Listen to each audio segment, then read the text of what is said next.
Hi, everybody. This is Fran Thomas, one of the co-hosts for Rambling Through Everyday Life with Fran and Angela. Thank you for joining us for this week's episode. This is a real treat. It's a real gift. And I said to Angela after we finished recording, there are 1,000 things that I want to ask Rayna. And man alive, I wish we had more time. But to sit in the presence of someone who has been through so much difficulty, so much tragedy, but yet to remain hopeful and steadfast and confident in who the Lord is really a beautiful thing. So thank you for listening, leaning in this conversation with Angela's aunt, Rayna. I loved her before this recording, and I love her so much afterwards. Thank you for your time, your attention, your love, and your care. What a gift it is to serve you in this way this week. Enjoy the show.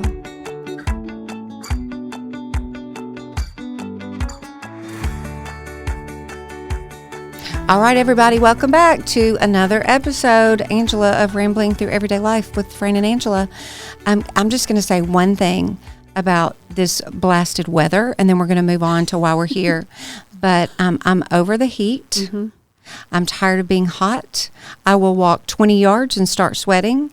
But I'm ready for October, November, December, or November, but something other than August. Well, praise God for air conditioning. It feels nice in here. Listen, I don't know. We should do a quick Google on who invented the AC. Mm-hmm. But praise Mr. Carrier. Mr. Carrier. No, it really, literally.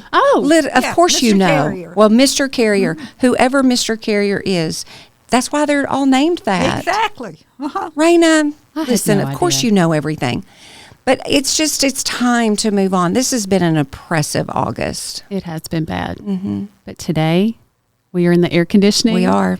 And this is the most anticipated fun conversation. It is. And I'm very, very thankful I'm going to let you, Angela, give more of a introduction to Rayna. But here's what I know about Rayna. This is what I love about her and remember about her, know about her. So I probably got to know her for the first time when you and I did Bible studies at the barn. And here's what's interesting is that I knew that y'all were related. I knew who she was within the Jackson community because of the story of her son, Sam, which we'll talk a little bit about in a minute. But I always thought, y'all are so different. Like Angela's just this, to me, because I knew her as my friend. I don't know Angela as an attorney, so she's a little bit of a wild card to me. And then there's Rayna, who I just knew. She knows everything. She is so wise. She's so gentle and kind and loving. And I thought, well, looky there. Y'all are from the same family, but I don't see how y'all are from the same family. But I always have loved hearing Angela share the wisdom that you have shared with her over the years. And I feel like because of that, like so many relationships, you're like, I know her, but I don't really know you because I don't get to spend a lot of time with you. But I love that I know you and respect you, and I'm so, so glad that you're here. And apparently you are a big, huge fan of Diet Coke. Yes, definitely. And I am not. I think it's the worst drink on the planet. Goodness, I think I'll leave right now. You have to hear the origin story of how Rayna fell in love with Diet Coke. Maybe I'll be okay with it. I'm a Diet Dr. Pepper fan. That's the only diet drink I'll drink. But tell us, Rayna, before we get into Angela's more formal introduction, what is it about Diet Coke? Where'd that come from? I had drunk Tab until November 27th, 1982. We celebrate this anniversary, by the way. This is so awesome. That's the day I got married. The next day, I sent Hugh to the vending machine at the hotel to get me a Tab. Okay. He came back and said, they don't have Tab, but they've got this new stuff called Diet Coke. Well. And I tell people it took 6.5 years to fall in love with Hugh. My love for Diet Coke was instantaneous. I never went back to Tab. So I'm coming up on my 41st anniversary. That's so awesome. Does Tab still exist? I think so, but you have to order it. Oh, well, you really got to love some Tab to order it. But okay, Angela, who is Rayna to Angela Snider? Well, I'm going to try to keep this brief. Okay. But we do need context, though. We need context. Yeah. So my father has 2 sisters, Sylvia and Rayna. Yes. They grew up in Denmark, where I live. Their daddy, my granddaddy, was the mayor of Denmark. My grandmother ran the post office. She was the postmaster. Hang on. Help us for those that don't understand location. Denmark is how big? Tiny. In the 1800s, it was bigger than Jackson. Oh, wow. True. And then the railroad went through Jackson because Denmark did not want that railroad affecting their town. Correct me if I'm wrong, Rayna. They didn't want to. You had to. The citizens had to subscribe to the railroad and pay some money. Oh. And previously, a railroad had wanted them to do it, and they had given money, and it went bust. Oh, wow. Well, I love this. This is a little trip down memory history lane. There were multiple universities in Denmark. There were a women's academy.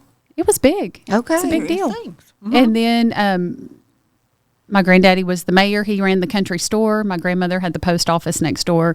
Growing up, we spent all of our holidays together at Denmark, Easter, and we all spent the night Christmas Eve and woke up Christmas morning to Santa Claus. Our family had Sunday lunches together after church, just rich family heritage that means so much the older I get, especially looking back. But so my father was the middle child.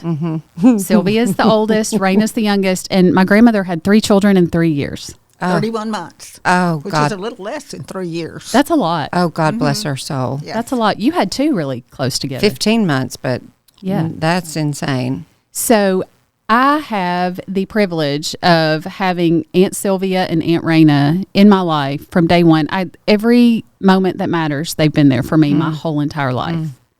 And that's just more precious the more time goes on. And they've raised me. And you're all still here. You know, they're still here. Sylvia and Rayna are still here. For people that have listened for a long time, your dad passed away that was in March of 2021. 2021. It all blurs together. It does. But you've got Aunt Rayna. Here she is. Yes. And goodness, there's so much I could say. Our family is a matriarchy. We're like the steel magnolias. We are anchored very deeply by Aunt Rayna and Aunt Sylvia. Yeah. And just there's so much I could say about that. Her marriage just modeled for all of us. We all talk all the time about how we've never heard you and Uncle Bo have a crossword. If you ever had a fight, we don't know about it. Yeah, don't tell her right now, okay? Yeah, don't tell her right now. I don't actually think we did. We didn't always agree on everything, but we talked it through. Yeah. I love that. So we just, it's so precious to have those people go before you and actually live out what you need to learn. And I missed a lot of that. I wasn't aware of that. As I reflect back, it means even more. But they've just always been constants in my life. And then they had Sam in 1992. After being together 16 years. Oh, my goodness. We dated 6.5 years, and then we waited 9 years to have Sam. Oh, wow. I So didn't realize that. 37, and he was almost 41. Oh, wow. And the name Samuel was so appropriate. Yeah, absolutely. I will never forget at one of our Sunday lunches, you two took grandmama into another room to announce your pregnancy, and all us little cousins, we were rambunctious and we were I knew loud. it. You're a wild card, Angela. We were wild, and we were all speculating because we heard my grandmother squeal. We were like, is she screaming? She burst is into she tears. happy? What is going on? And then we were like, well, they can't be getting a divorce. They never fight. Like our little brains could not comprehend what was happening in the other room. We just, She said, Mama said, I prayed so hard for this, and I gave up praying, but I will never give up praying again. Oh, man alive. how about that? That's awesome. That's an out to Ruth Hardy right there. That was Mama. Mama was a godly woman. That's Yes. awesome. She always taught Sunday school. Like I remember her having the little Sunday school teacher booklets, out all the time working on her lessons. So when I tell you this was modeled for me, like truly these women in my life modeled so many things in such a sweet way. But so Sam, goodness, the things that stand out to me about Sam were he was an Eagle Scout, played baseball at Madison. He was. Lakeshore, Camp Lakeshore was a big deal. Loved Lakeshore, loved being a volunteer counselor there. He was on the debate team. He would argue with anything. He tried to argue legal points with me. And he was in several plays there. He was a pretty good actor, had a great memory. Had a Camaro. He did. His Camaro was pretty famous among. Love that. Mm-hmm. And close to his friends. Very close to his friends. Just all American. When you just think about anything you'd want in a child, that was Sam. Yeah. Beautiful girlfriend. And I thought about this later, Sam's senior year. If you were watching this in a movie, you would know what was going to happen. You would think, it can't be this good. Oh, wow. Something's going to happen. Well, tell us about Sam's death as much as you want to share. That's not. We'll just say right now that's not the purpose, the single purpose of this conversation. But it definitely, obviously, is a significant part of your story and your journey and the message we want to convey today. So tell us what you want to tell us about Sam's death. Well, May 4th of 2010, 10 days before high school graduation. He was so excited. He was in an accident. Of course, I wasn't at home. Hugh called me. I could barely understand him. Went to the ER. Everyone gathered there. His friends came. And, of course, we all prayed, but it just wasn't meant to be. And he died that night. Was he 17? No, he was already 18. Already 18. He would turn 18 in February. And, Hugh and I had, given our ages, had prayed so hard that we would live to raise him. Yeah. And Hugh told me at one point that he had an assurance from God that at least one of us would, which, of course, made me feel better. But the day he turned 18, it was like, we did it. We raised it. Now, I know there was a lot more than your child turns 18. Right. But it was such a feeling that if anything happens to us now, but everyone really came together, and that's part of what I want to talk about. Yeah. Well, and I think that, your situation, you have such a unique, hard, beautiful perspective that I don't have on your child's faith, on the journey after that dreadful day. So, I think that, part of your, probably your passion, your conviction, your desires to talk about Jesus, to be firm in your faith, regardless of your age, but especially our children. So talk to us a little bit about what you discovered about Sam or his faith, or what assured you after his death. Well, and really, this is I guess you'd say, a theme that I've had in mind since 1995, which, of course, Sam was just 3 years old then. I have a friend, Carolyn, and her sister, Kathy, died suddenly in 1995. Before the funeral, the minister asked each of the family members what they wanted him to say at the funeral. Carolyn's mom, Bobby Wood, said she wanted him to say to be prepared. And that just stuck with me. Well, and as Angela said, Sam was an Eagle Scout. Well, so was my husband, Hugh, and his dad had been a Boy Scout leader. But that just resonated with me, like, tragedy's coming. It just is for everybody. And actually, one short thing I wanted to read was something we found in Sam's backpack after he died. It was for an English paper. And he said, "It's inevitable that bad things will happen. In every life that has ever lived, unexpected, unplanned, uncalled for things have happened. One must accept these things as a part of life." So I tried, even before Sam died, to think about in terms of what can you do ahead of time to make things survivable, if at all possible. And I've tried breaking these ideas down to, I don't want to say steps. It's not really a road mark. Right. But the first thing is you've got to make sure your child is saved. Yeah. If not, it's not survivable. Right. At Sam's funeral, one of his friends gave the eulogy.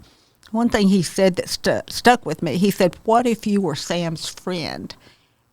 And you knew today he was not saved, how would you feel about what you had not talked to him about ahead of time? And I thought, yeah, and what if you were Sam's parents and didn't know he was saved? But Sam was so bold in his faith. And actually, 2 of his youth leaders came to the house a couple of days later to make sure we knew. Oh. And we did. But also, of course, that's the most important thing. But also, is you got to make sure that you yourself are saved. There again, Hugh and I would not have survived if we hadn't known that at some point we would be reunited with him. And we have no doubt of that. And Hugh died of cancer 4 years later. And as soon as he got that diagnosis, he never cried again. Didn't want to go to the cemetery anymore because he knew. And actually, the morning after Sam died, I wanted to go ahead and get my testimony out there. And all I could think of was posting from Job, I know that my Redeemer lives. Yeah. And, I have never wanted anybody to think that Hugh and I ever had any doubts. I truly think the moment I get into heaven, I'll just know. I think Hugh knew, just like that instantaneous knowledge. And that was one thing, and Angela may can speak to this. One thing I knew I wanted for the funeral was 1 Corinthians 13, and particularly the part about now I see through a glass darkly and then face to face. I think that explains it all. But Angela read that. There's so much that I remember from that service. I remember his friends. He had the best group of friends, and I remember one of them surrendering a call to ministry at his service. Yes. I remember a story of a mother and a daughter that had become estranged, and they repaired their relationship through that service. Just story after story after story, and through so much pain from grief and loss, and how do you move through this and what happens next? Just to hear all around us stories of, I see God at work, and God is with you. God is moving in the lives of his people in spite of the grief and the loss. And the devil would have loved to just, he wants to steal and kill and destroy and just make us give up and be so discouraged. And I remember thinking, we can't let our pain be wasted. Like, this is such an important part of making sure the people around us know, yes, there's unbearable pain. I will not even pretend to ever comprehend what Rayna's feeling. Right. But I knew several things. I know, like she said, my Redeemer lives. I know in moments where I feel like my faith is starting to waver, I think about Rayna, and I think Rayna has buried her child and her husband, and she is proclaiming Jesus. I want to go get busy. I want to tell the world about this Jesus. Let me ask y'all this. This is not on our outline, so I'm putting both of you on the spot, but I know that Rayna... We love this, don't we, Rayna? I know that Rayna can answer this well. So let's say that somebody is listening to this, and it could be any situation. It could be a strained relationship between a parent and a child, or it could be a very healthy relationship. And maybe that parent doesn't know how to take that first step in talking about their child's relationship with the Lord. Maybe there's an assumption there. Maybe they just know for a fact that their child is not walking with the Lord, but maybe they've been raised up in a home where they did go to church. How do you suggest that a parent begin to navigate to a teenager, somebody to a young person that can have this dialogue? How do they take those first steps? What kind of questions could they ask their child? When I talk to people that I think maybe are not saved, I don't do the what you might say the traditional witnessing. Right. I would rather pick out an intriguing Bible verse and just act like that person is saved. Okay. And say, what do you think that means? Or what do you think these words mean? Sometimes I've talked to people in terms of the second coming. And have you ever thought about what that would be like? I think a teenager might be very interested in that. And then, well, okay, let's read the book of Revelation together. Or I refer people to David Jeremiah and his books on the second coming and say, let's read through this together and see what you think. At least with Sam, he was always intrigued when we would throw out, what do you think about this? Instead of, I'm going to tell you how to think. Right. What do you think? That's good. About it? But I do think it's so important. Not that going to church means that you are saved. But parents, you've got to get your kids in church. The sooner the better. Take them to the nursery. Take them to Sunday school and vacation Bible school and whatever. Because one thing, and this going back to my theme of being prepared, right when Sam died, I couldn't have picked up my Bible and found new verses or gone to a Bible study. We had to depend, when we were in the ER, all we could do was say the Lord's Prayer. Yeah. Because we knew that. We couldn't think of anything else to pray.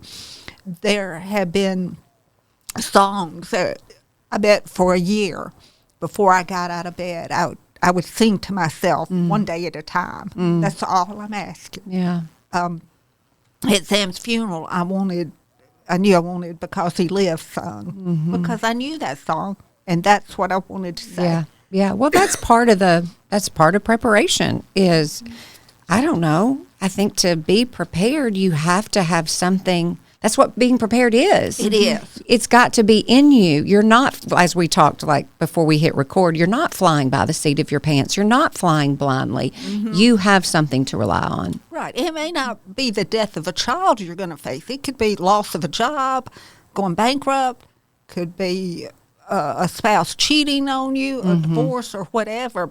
But you need to already have internal resources. Yeah. Now, and part of those resources are to the relationships you have with people. Sam's friends have been so wonderful with us. And, of course, my sister Sylvia was there from day one. But my nieces showed up. Friends show up.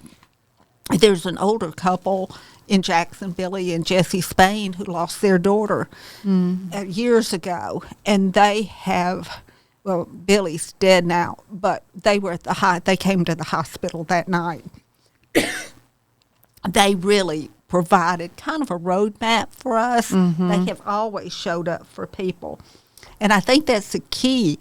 You've got to have relationships. You've got to show up. I mentioned my friend Carolyn and her parents, Mr. and Miss Woods. After Kathy died, even though she and her family had lived in Nashville, they made a point to show up for the little boys. I think they were 5 and 7.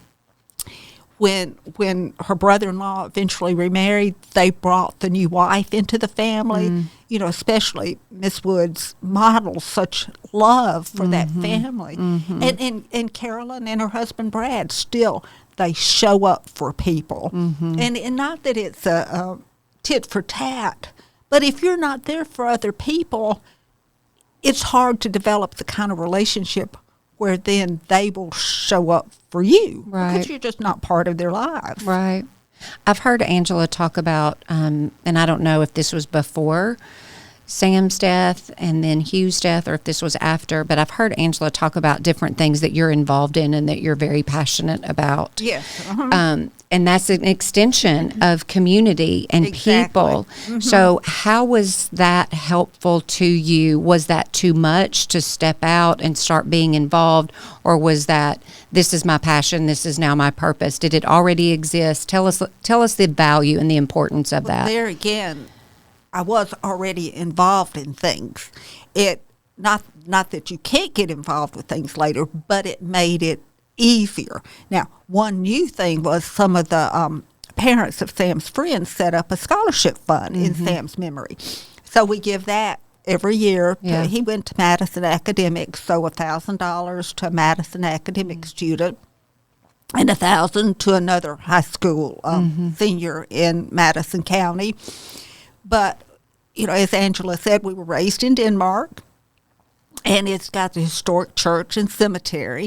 So I've always been involved with different it's hard the upkeep for pre-Civil War church or any building. It's hard.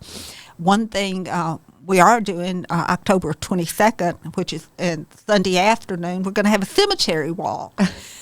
The church will be open. It's in downtown Denmark, Highway 223. There will be a tour of the church too, but also, and I don't know if people have been to a cemetery walk, where different people portray a person buried there. Oh, wow. I will be portraying my mother, Alta I cannot wait. I have never heard of such a thing. Never. There will be like 9 stations and, of course, tour guide. Now, it's a fundraiser, but it's just $10. So that's one thing I'm excited about. And can I just add this? I'm not a cemetery person. Yeah. Some people like to go, sit at cemeteries. That has never been my personality. But there is something so precious and so sweet about the Denmark Cemetery.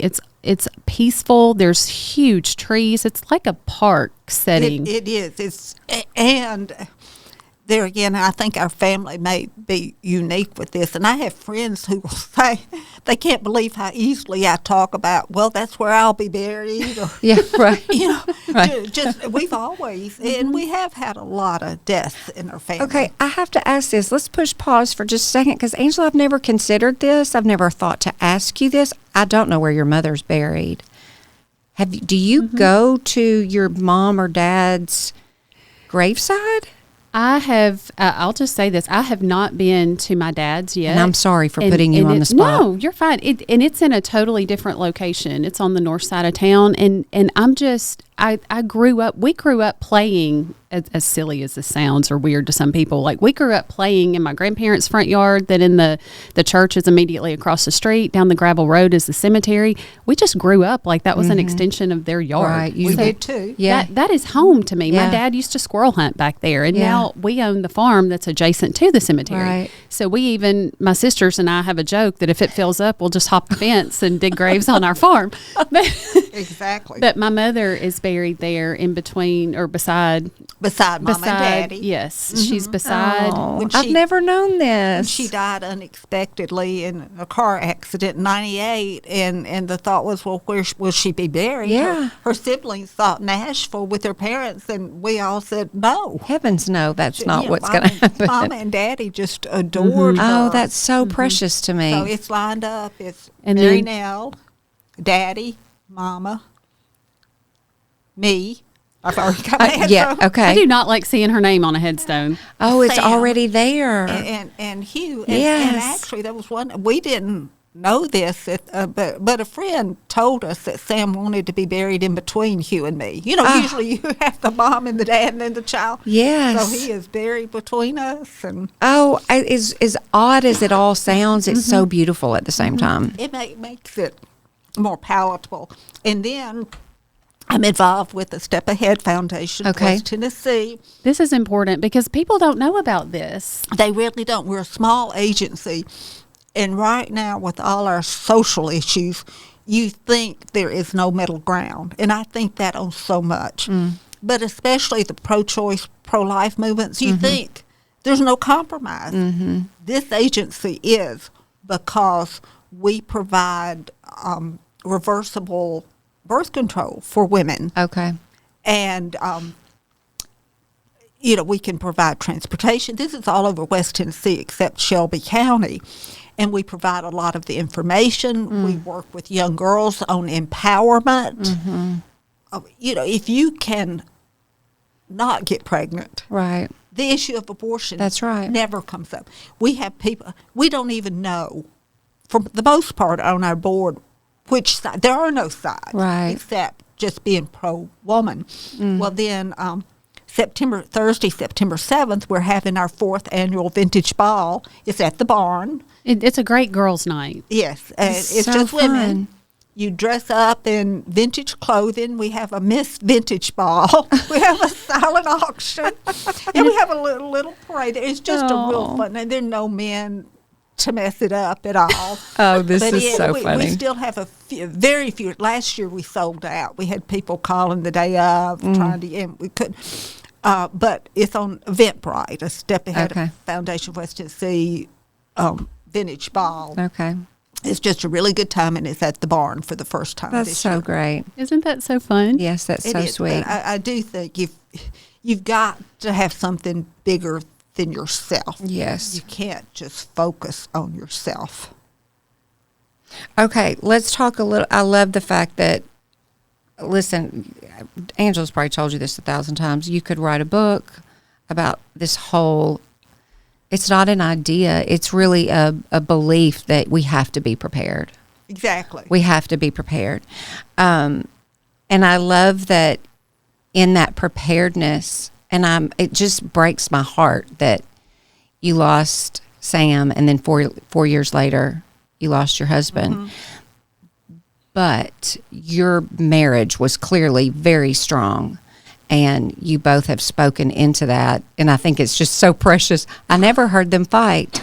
And that's kind of me and my husband. We don't fight. We'll disagree on things, but it's less than 5 times that we've actually fought. But again, for your family to be healthy, to know the Lord, to walk with the Lord, it really is going to start with your marriage. And that's a whole nother subject. I mean, Angela has done divorce law for so long. I mean, you understand. Mm-hmm. Y'all can both speak into that so well. And I know that that's not a new concept, and I don't want people to go, yeah, I know. But it really is important to have a healthy, strong marriage that's grounded in the Lord. Exactly. And I think, though, sometimes we forget what the basics are. Yeah, especially the longer you're married, Oh, sure. It really is. And I do think you and I had a biblical marriage. I mean, we did agree on so much, and certainly he listened to me. But there were certain things he felt so strongly about. Like the one year we had to give up cable TV because I couldn't disagree with him on it, but I didn't want to give up cable TV. And it's hard for men to be married to female attorneys, probably. Oh, it is. It is. On behalf of our husbands, I would think that's probably true. We tend to have a lot of lawyers in our family, and it is. And, I think so. It's such a fine line to walk in discussing the marriage and the idea of obeying your husband, that really rubs people the wrong way. It's a hot topic But these I days. just don't think they quite understand the concept that he was never dictatorial. We always discussed everything. Yeah. But I always did let him make the final decision because I knew he had prayed so hard on it, and I trusted him so much. If you don't have that trust, Right. then you're not going to do that. And actually, even in talking about Sam's death, one of the gifts that Hugh gave me, and the greatest outgrowth of this, was from the moment I knew there had been an accident. Hugh had said, we've got to forgive the other person involved. Which meant, and later I thought that really surprised me because Hugh was so crushed and he just adored Sam. But I never had to think about that. Well, I never wrestled with forgiveness because from the first moment Hugh said, we are forgiving. And I thought, well, okay, it just was there. Yeah. And that took such a burden off of me for him to make that decision. Well, It was settled. yeah. It was. There was no, don't have to think about it. Yeah. And then I think back as you're talking to, when you buried both your parents, my grandparents prior and my mother's death, and through every tragedy, because for a period of time, it felt like we were at a funeral way too often. Yeah. I remember even telling the person we usually dealt with at the funeral home, next time you're going to have to do this on your own. Yeah. I'm not coming back We're here. tired of coming back. But it just to see God show up so faithfully and to see, that like you just, I mean, we can't say it enough, the power of showing up. I don't remember many words that were spoken to me, but I remember faces, and it made me so aware. If you're listening, if you know of someone who has experienced a tragedy and you are doubting, well, should I go? Do I know them that well? Some of the people that stood out in my mind were the people that surprised me that they came. When you think, well, goodness, that means so much because I didn't really know this person, or I just had a few interactions, and they cared enough to show up. They stopped their day, they stopped their life, and came. And the mother of one of Sam's friends, every week until Hugh died, put chocolate chip cookies in our mailbox. Oh my goodness! She would just text, "You're there." It wasn't a big deal for her. Hugh loved her chocolate chip cookies. But she did that. Like I mentioned with my friend Carolyn. I don't know how many times she showed up with cookies or food or fudge for Hugh. After the tornado destroyed my sister's house, Carolyn's husband, Brad, who does a lot of woodwork, he came and he got the antique furniture that had been damaged, took it, repaired it, brought it back. You just, there are so many things.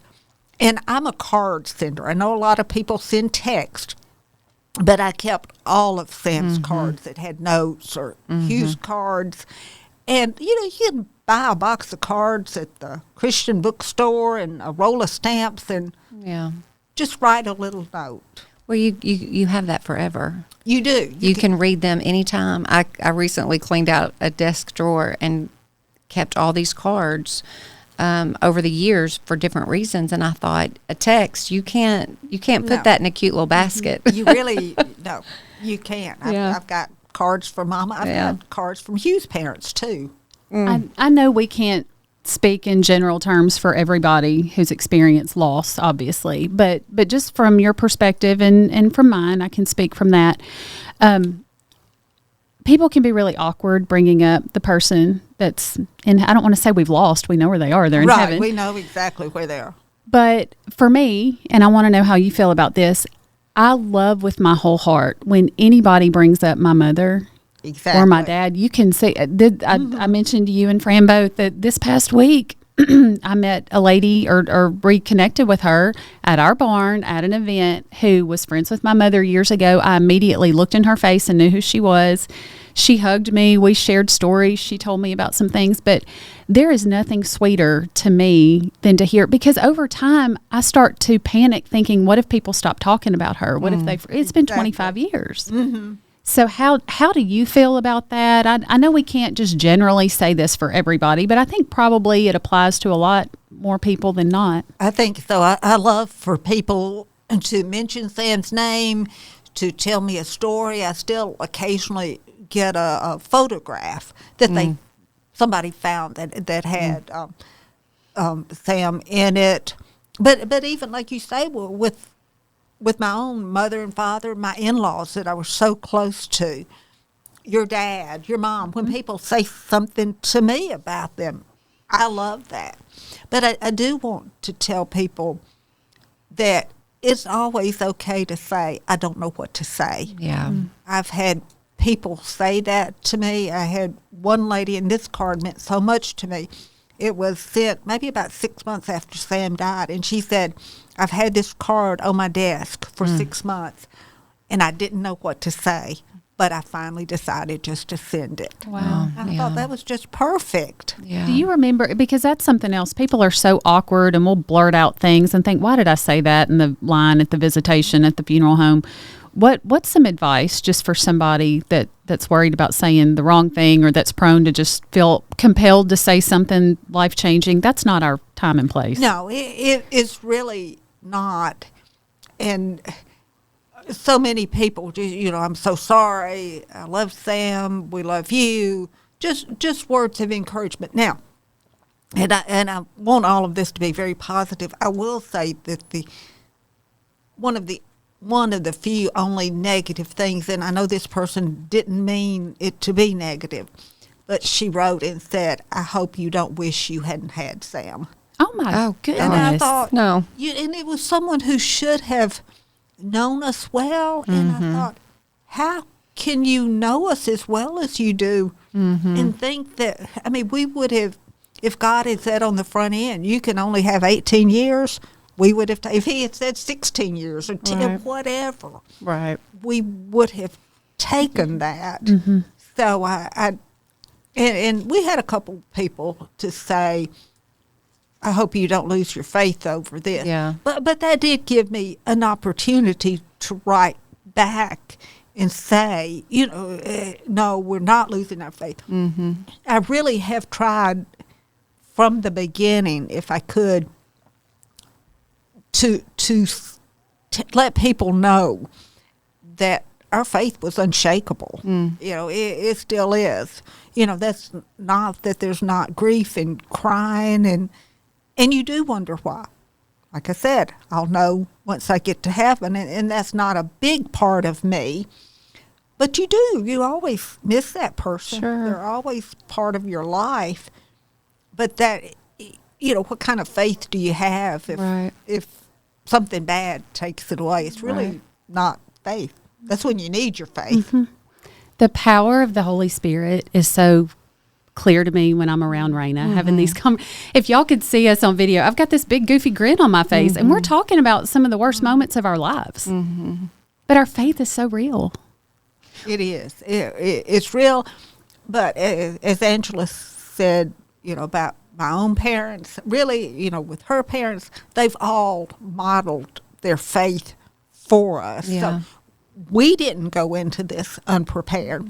I remember the first time I really thought I could see heaven was when Angela's mom died. I thought, it just became so real to me because I thought, Mary Nell is there. Yeah.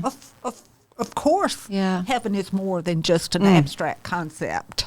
I tell you, in today's world, I want to close with any comment, Angela, and I may want to share, but Rayna, I want you to wrap us up with a Bible verse or scripture that is just part of who you are, or that can be an encouragement to somebody that's maybe in a really hard season. But I don't know. None of us have to spend a lot of time thinking about how wild and chaotic and crazy the world seems right now, and just how Satan has come after the church, the family, our children in ways that, we thought it was hard when we were growing up, but it's nothing like what our kids and young adults are having to look at every single day, that is just causing them to question who they are and who is God and what is the purpose of the church, and just the relevance, the value, the importance of Christ to us all. And so if as adults listening to this conversation, and you are responsible, which we all are, responsible to bear witness to who Christ is, and that we are living a life that is honoring to him, but specifically adults, we have a responsibility. And Rayna kind of gets you in a very gentle, kind, loving, honest way, causes you to just sit here and think, what am I doing? What am I doing with my own life? And then those that are paying attention and watching me, what do they see?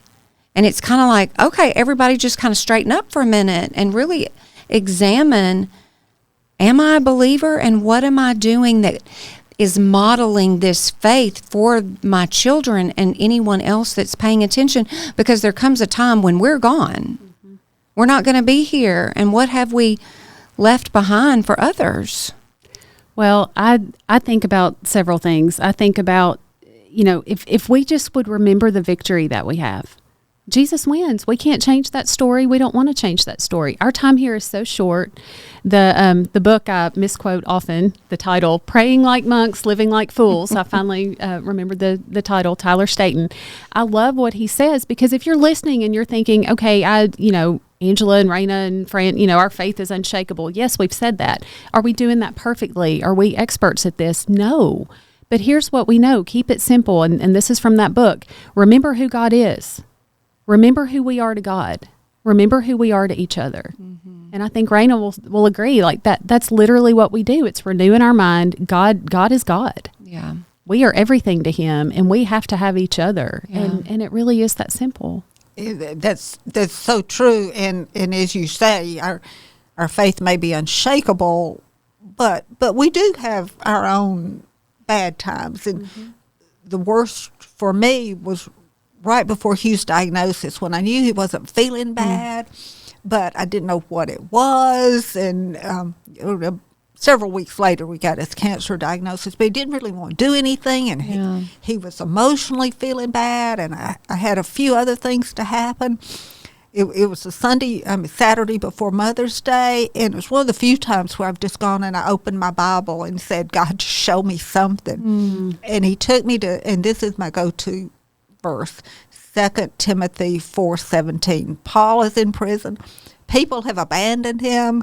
He doesn't know what's going to happen on earth. And he says, but the Lord stood by and gave me strength. And I have said that to myself so many times. Sometimes in a movie, like you see words on a piece of paper, like pulsating almost. That's what happened that day. It was like those words just popped out. And I have gone back to that verse so many. I've underlined it so many times. I think I've worn a hole in the page. Say it one more time. But the Lord stood by and gave me strength. Everything. Lynn, that's what Paul's saying. All of this bad stuff happened, but that's the right. Lord. This is so encouraging. Absolutely. And just so beautiful. Thank you, Rayna, for the life that you have always lived, for the example that you give to everybody.